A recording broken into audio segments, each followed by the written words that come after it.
Welcome to Eating Well with your Jewish grandmother, where I, grandmother, or in Yiddish, Bobby Devorah, nourish you with words of wisdom that will fire up your health, both inside and out.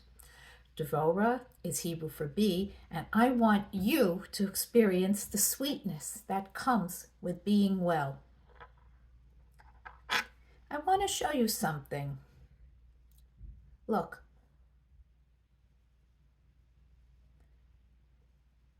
This is a pendulum going back and forth from one side to the other.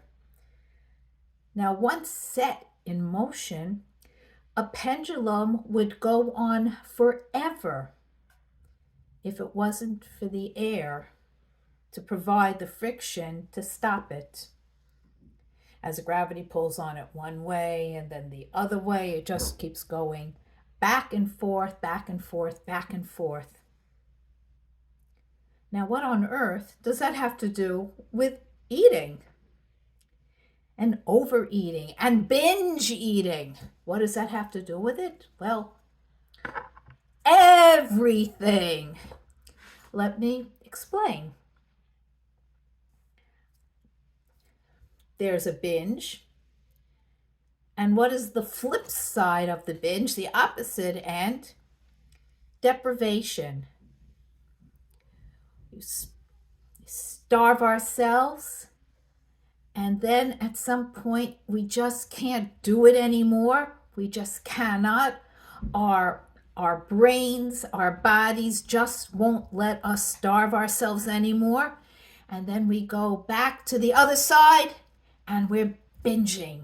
And we feel horrible. We're binging and we're stuffing our faces and we're feeling bloated and gross and fat and disgusting. So what do? Super diet time. Time to deprive ourselves and starve. And then our brains and bodies don't let us anymore. We're back to binging and back and forth, back and forth, back and forth. Let me illustrate this. When I was 17 and I had finished 12th grade, in the summer I was working for my father and I was starving myself skinny. I actually got down to 117 pounds, which is the least I ever weighed. And I was starving myself to be that weight. Well, I was working for my father in the summer, and I was thrilled that I was so skinny. This was going to go on forever. I was on top of the world. Everything, as far as that was going to be good. And on top of everything, when I went to the doctor for a checkup and I got weighed, the doctor, 117 pounds. So my question first was, is that too little for me? And the doctor said, no, it's not too little. It's perfect. Keep it up. Well, the only way I could keep it up was by starving. So one day I was working for my father and we were on our way home and the car broke down. And we called the AAA and whatever till they came and towed the truck and with the tow truck and took the car away. It was going to take time, and it was supper time, and it was getting past supper time, and it was late. And my father had some donuts. Not a very healthy food choice, and certainly not one that I was going to indulge in. No.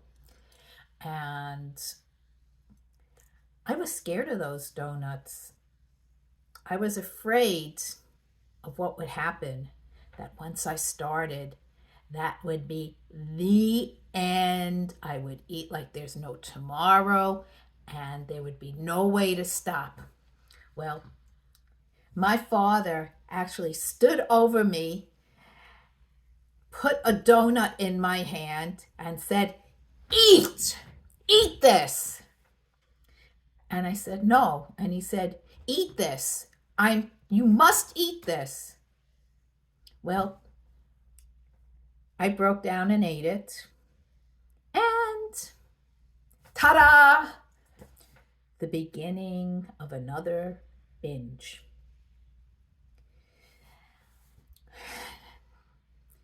And that was a pattern of my life for many years. It is no longer the pattern of my life.